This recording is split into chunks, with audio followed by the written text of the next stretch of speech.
Industri teknologi khususnya robotik dan kecerdasan buatan atau artificial intelligence membawa berbagai kemudahan dan manfaat dalam kehidupan sehari-hari.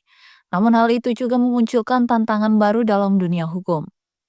Di Indonesia, meskipun perlindungan data pribadi telah memiliki payung hukum yang jelas, namun dinilai masih memerlukan pengaturan yang lebih spesifik.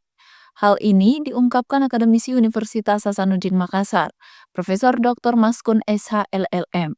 Menurut Wakil Dekan Fakultas Hukum Unhas ini, perlunya pengaturan lebih lanjut yang spesifik terkait teknologi tersebut. Lantaran terdapat lebih dari 1,3 juta pengguna artificial intelligence atau AI di tanah air. Sehingga pemerintah dan lembaga hukum diharapkan dapat mempercepat respons terhadap perkembangan ini agar tidak tertinggal.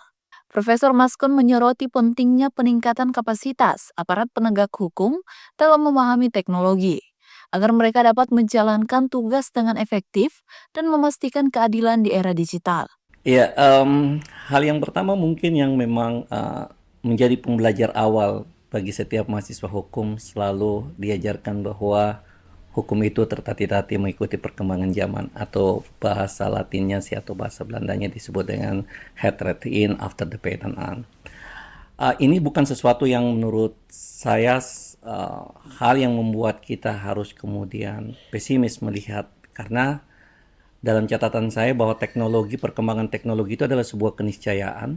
Karena dia adalah sebuah keniscayaan, mau atau tidak mau, maka teknologi adalah menjadi bagian yang tidak terpisahkan dari hidup kita tentunya hari ini. Profesor Maskun menilai jika pengaturan di bidang teknologi harus terus diperbaiki dan disesuaikan dengan kebutuhan zaman. Dan Indonesia dinilainya tidak perlu merasa tertinggal dalam menghadapi revolusi digital karena banyak regulasi internasional yang dapat menjadi acuan. Ia pun menyontohkan di Eropa, ada kebijakan yang diterapkan melalui Cyber Operation Center atau COC yang menunjukkan pentingnya pengaturan yang mendalam dalam mengelola data dan teknologi.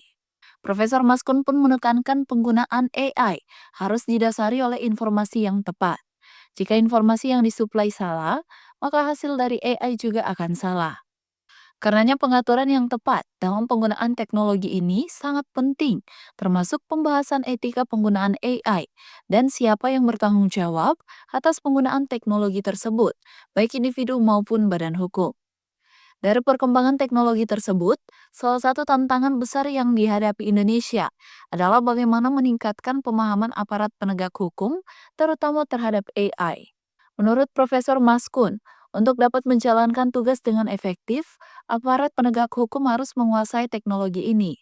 Ruang untuk mengupgrade aparat penegak hukum untuk menggunakan teknologi harus diperluas. Dari berbagai banyak kasus yang kemudian muncul di paruh 5 tahun terakhir ini menurut amatan dan catatan saya, um, paling tidak respon yang diberikan oleh pemerintah terhadap produk peraturan perundang-undangan semakin hari semakin membaik. Sehingga kemudian saya selalu ada optimisme untuk melihat bahwa Indonesia tidak begitu tertinggal dalam respon perkembangan teknologi. Profesor Maskun menambahkan, di tengah pesatnya perkembangan AI dan teknologi, Indonesia harus memastikan bahwa kerangka hukum yang ada mampu mengikuti laju perubahan ini. Sehingga penting untuk menjaga keseimbangan antara kemajuan teknologi dan keadilan, agar Indonesia tidak hanya menjadi konsumen teknologi, tetapi juga mampu beradaptasi dengan baik dalam menghadapi tantangan digital yang semakin kompleks. Andrea Karina, Unhas TV.